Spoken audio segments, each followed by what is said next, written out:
Students, आता आपण काय करूया, हा जो बायनॉमियल थेरम मी तुम्हाला सांगितलाय a plus B bracket raise to n, याच्याबद्दल थोडीशी माहिती घेऊया.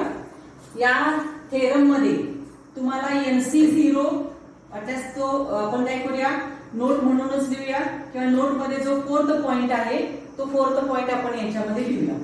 NC0, NC1, NC2 मध्ये मधली टर्म असणारा NCR आणि लास्ट टर्म असणारी NCN. ह्याच टर्म्स आपण अशाही लिहू शकतो, C0, C1, C2, CR आणि लास्ट टर्म असणार CN.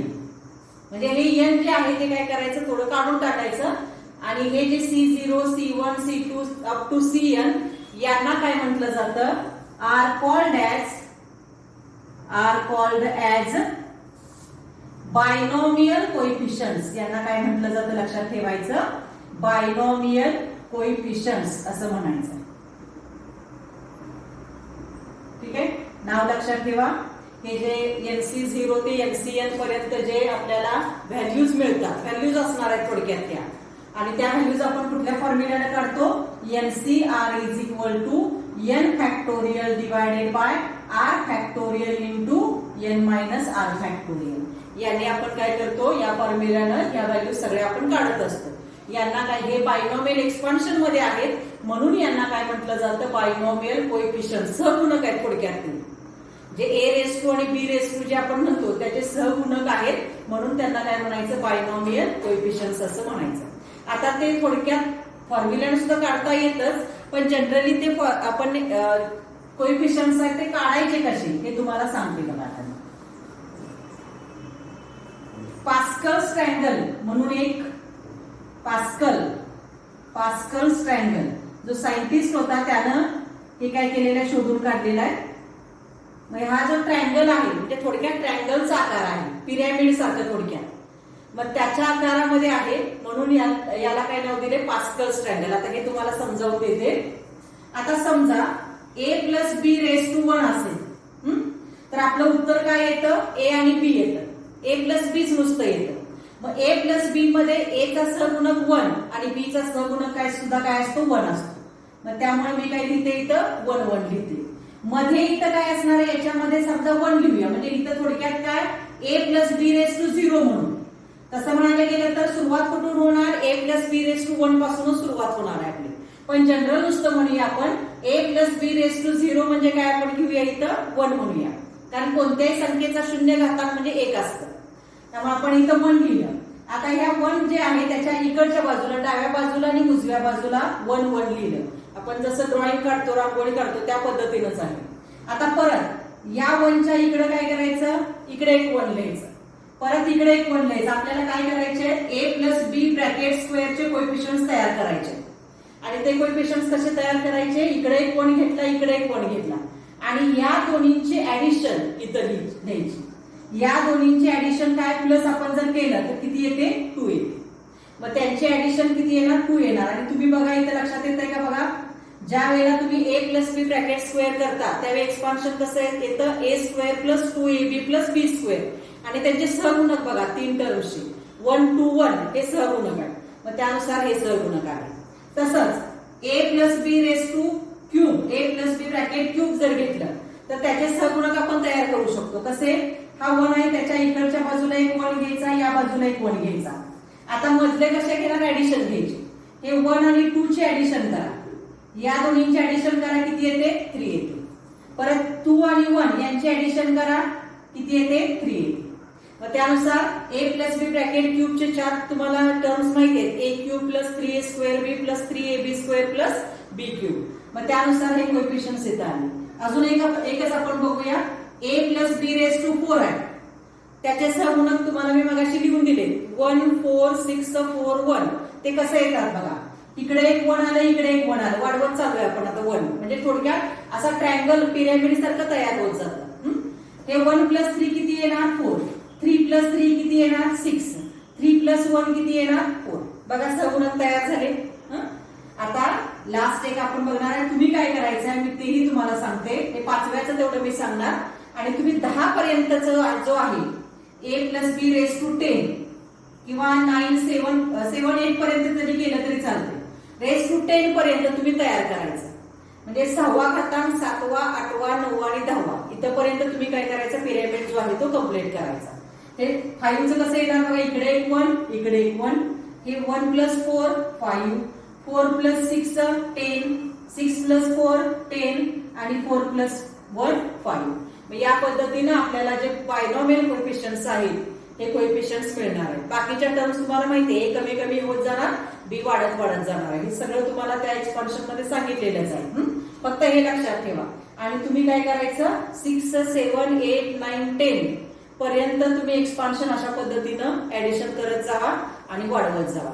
म्हणजे तुम्हाला जे बायनॉमियल कोएफिशियंट्स आहेत डायरेक्ट तुम्ही एक्झाम्पल मध्ये सुद्धा ते कोएफिशियंट्स म्हणजे एमसीआरचा फॉर्म्युला न वापरता सुद्धा ते लिहू शकता. आणि जर आता ऑब्झर्व केलं इथं हे 1 1 सेम आहे, इथं 1 1 म्हणजे फर्स्ट आणि लास्ट दोन्ही कोएफिशियंट सेम आहे.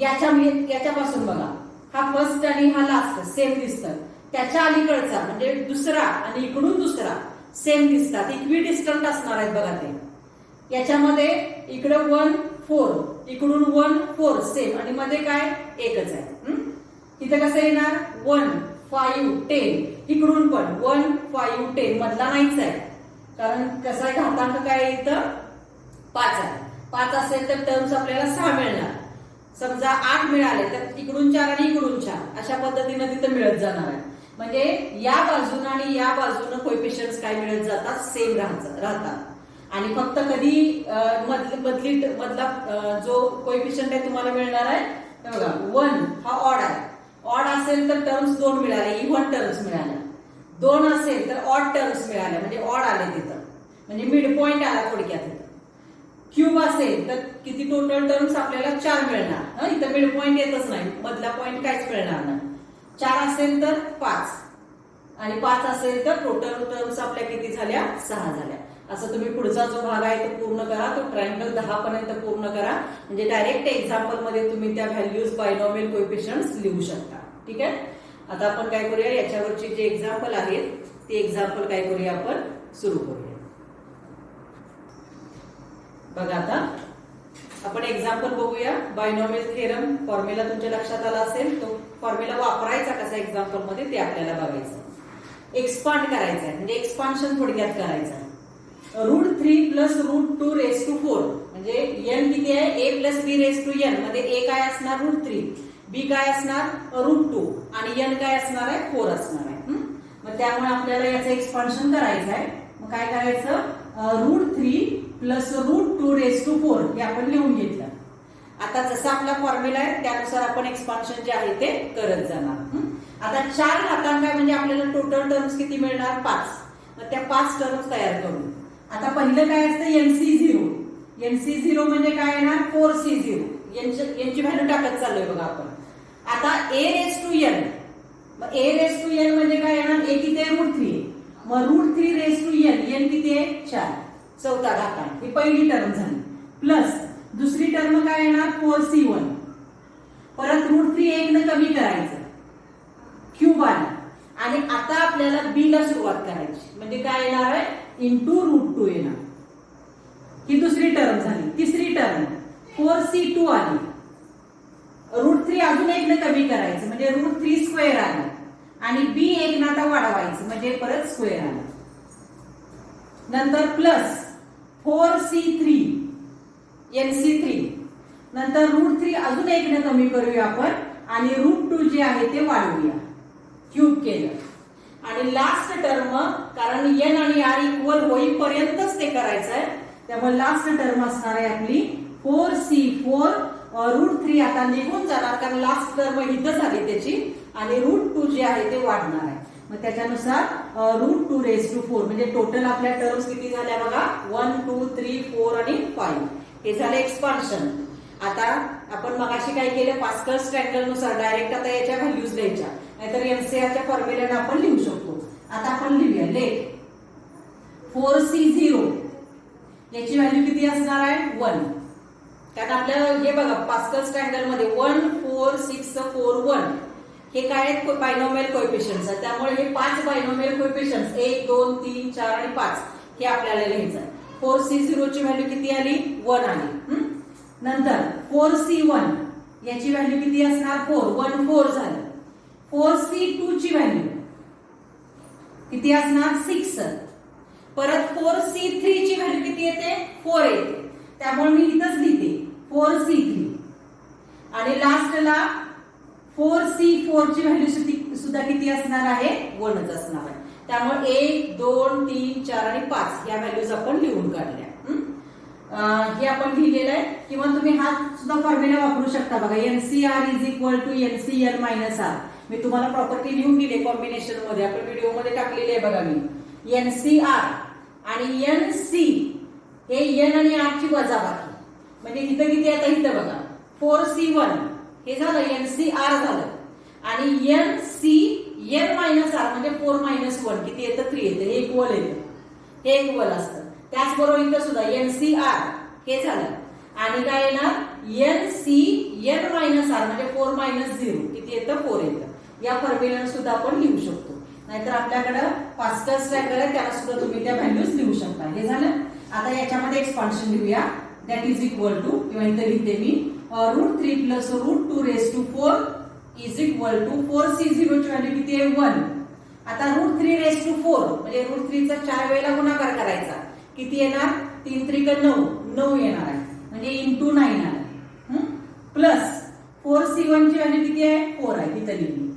√3³ किती येणार 3√3. तुम्हाला माहिती आहे √3³ कसं काढायचं सोडवायचं ते. नंतर इंटू काय आहे √2 प्लस 4C2 ची व्हॅल्यू किती आहे 6. √3² आहे म्हणजे इंटू 3 येणार इंटू √2² किती येणार 2 येणार प्लस 4C3 ची व्हॅल्यू किती आहे 4 आहे त्यामुळे आपण 4 लिहिली. नंतर इंटू √3 हे आहे तसंच राहणार प्लस अजून एक राहिले आपलं इंटू √3³ √2 चा 3 वेळेला गुणाकार √2 म्हणजे 2√2 येणार आहे म्हणजे इंटू 2√2 आणि प्लस लास्ट टर्म काय येणार 4C4 म्हणजे किती येणार 1 इंटू √2⁴ म्हणजे 2 गुणिले 2 म्हणजे किती येणार 4. आणि हे आपल्याला फक्त ऍडिशन केले की एक्सपान्शन आपलं पूर्ण झालं. मग ऍडिशन करूया किती येते बघा हे 9 आलं. आधी मल्टिप्लिकेशन पूर्ण करू. हे किती येणार 12 वर √3 आणि √2 वाटल्यास आपण √6 पुढच्या स्टेपला लिहूया. नंतर प्लस हे किती येणार बघा 6 3 18 इंटू 2 36 प्लस हे किती येणार बघा इथं मल्टिप्लिकेशन 4 इंटू 2 8 आणि हे √3 इंटू √2 आणि प्लस 4 आणि लास्ट किती येते बघूया आपण ऍडिशन करूया.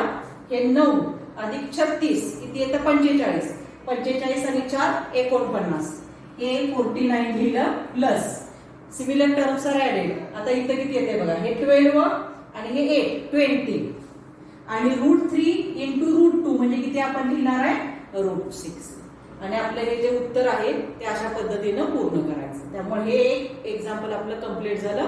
अजून एक एक्झाम्पल आपण या व्हिडिओमध्ये बघणार आहोत. बघा आता दुसरे एक्झाम्पल आपण बघूया. एक्सपान्शनच करायचं आहे आपल्याला √5 मायनस √2⁵. आता याचं एक्सपान्शन त्याच पद्धतीनं फक्त कसं येणार मायनस साइन मध्ये आलंय त्यामुळे चिन्ह जे आहे ते आपण अल्टरनेट देत जाणार आहे. मग ते कसं येते बघूया आता. √5 मायनस √2⁵ याचं एक्सपान्शन आपल्याला करायचं. मग आपला बायनॉमियल एक्सपान्शनचा फॉर्म्युला a+b⁴n a √5 b √2 म्हणायचं. मायनस साइन आहे मायनस साइन हे आपण कशामध्ये देत जाणार प्लस मायनस अशा पद्धतीनं देत जाणार आहे. त्यामुळे हे b हे आलं n इथं आलं.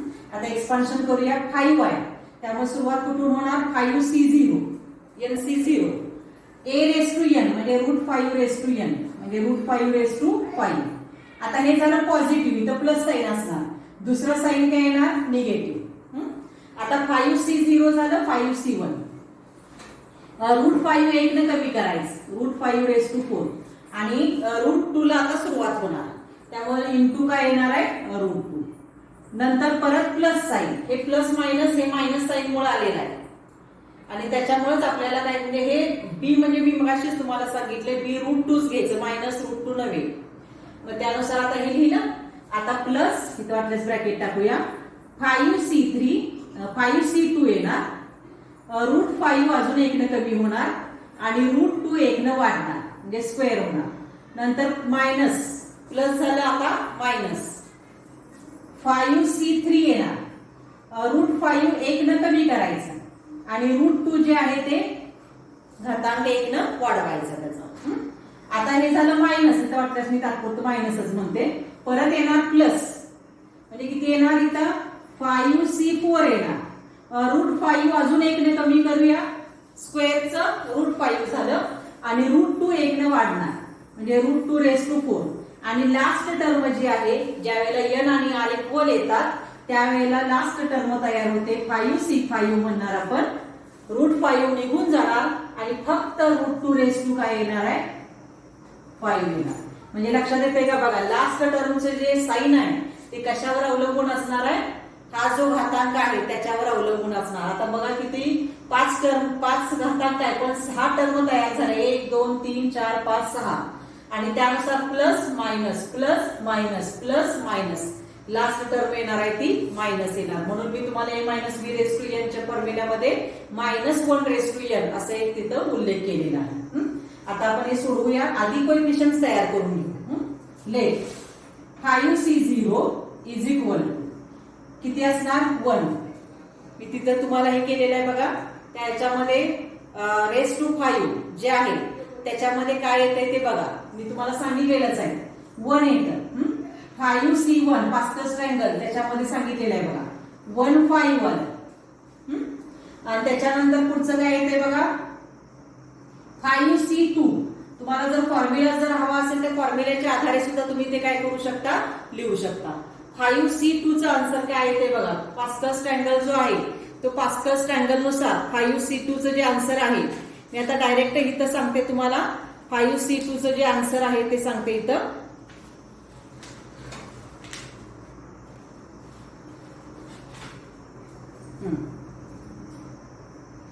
काय आन्सर येणार इथं 10 येणार.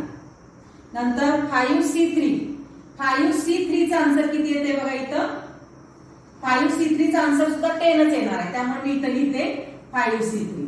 परत 5c4 याचा आन्सर सुद्धा 5च येणार. आणि लास्टला 5c5 चा आन्सर सुद्धा किती येणार 1 येणार. म्हणजे टोटल 6 टर्म्स आहेत 6 कोएफिशियंट्स असणार आहेत आणि यानुसार याचे आन्सर्स आपल्याला लिहायचे.